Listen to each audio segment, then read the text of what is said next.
Chapter 22.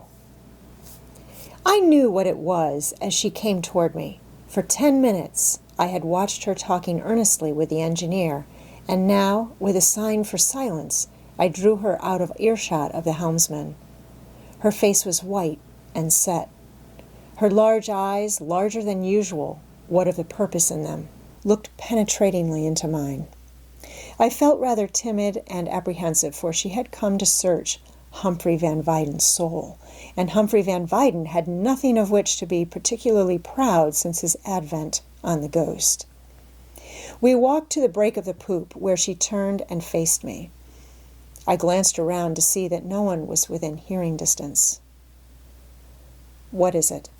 I asked gently, but the expression of determination on her face did not relax. "I can readily understand," she began, "that this morning's affair was largely an accident, but I have been talking with Mr. Haskins. He tells me that the day we were rescued, even while I was in the cabin, 2 men were drowned, deliberately drowned, murdered." There was a query in her voice, and she faced me accusingly as though I were guilty of the deed, or at least a party to it. "The information is quite correct," I answered. "The 2 men were murdered." "And you permitted it!" she cried. "I was unable to prevent it, is a better way of phrasing it," I replied, still gently. "But you tried to prevent it?" There was an emphasis on the tried and a pleading little note in her voice. "Oh, but you didn't," she hurried on, divining my answer. "But why didn't you?" I shrugged my shoulders. "You must remember, Miss Brewster, that you are a new inhabitant of this little world, and that you do not yet understand the laws which operate within it. You bring with you certain fine conceptions of humanity, manhood, conduct, and such things. But here you will find them misconceptions. I have found it so," I added with an involuntary sigh. She shook her head incredulously. "What would you advise, then?" I asked. "That I should take a knife or a gun or an axe and kill this man?" She half started back. "No, not that." "Then what should I do? Kill myself?" "You speak in purely materialistic terms," she objected. "There is such a thing as moral courage, and moral courage is never without effect." "Ah," I smiled, "you advise me to kill neither him nor myself, but to let him kill me."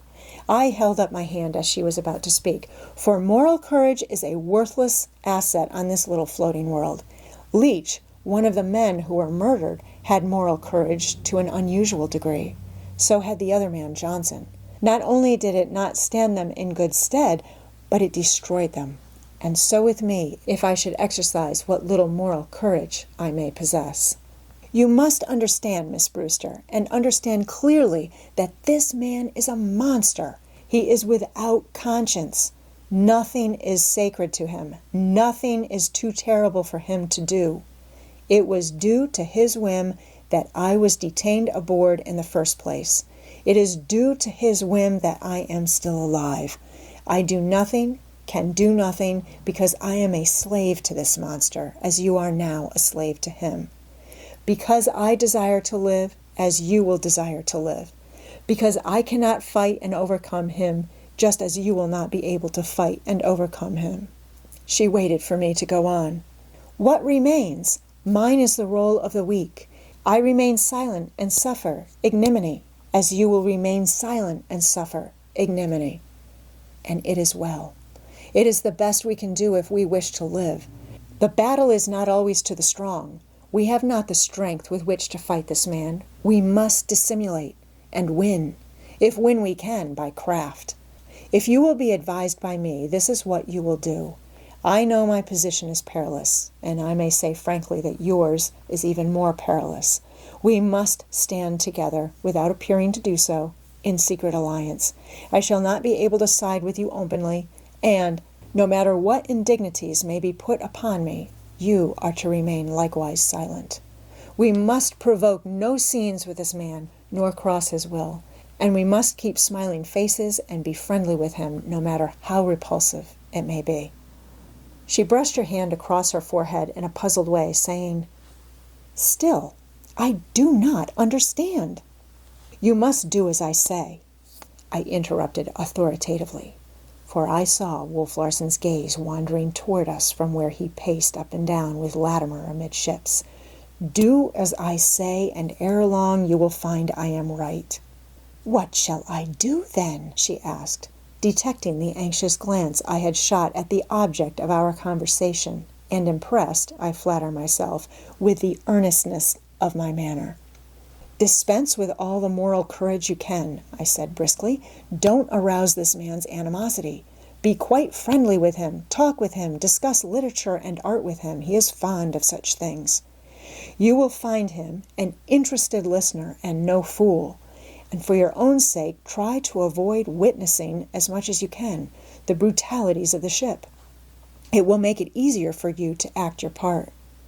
"I am to lie," she said in steady, rebellious tones, "by speech and action, to lie."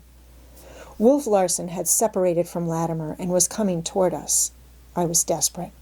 "Please, please understand me," I said hurriedly, lowering my voice. "All your experience of men and things is worthless here. You must begin over again.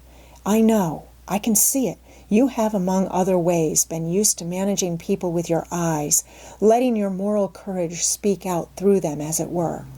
You have already managed me with your eyes, commanded me with them. But don't try it on Wolf Larson.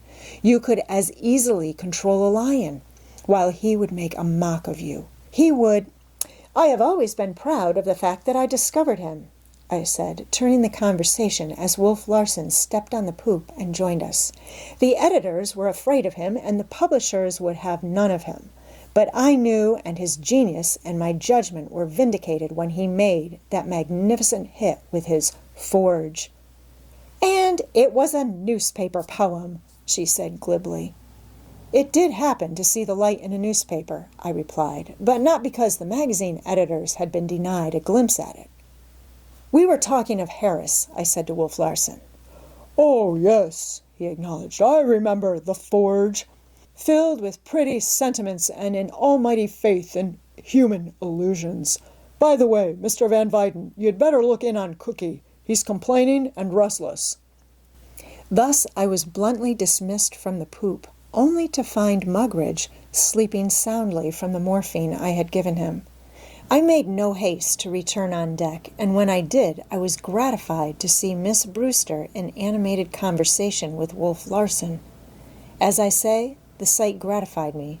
She was following my advice, and yet I was conscious of a slight shock or hurt in that she was able to do the thing I had begged her to do, and which she had notably disliked.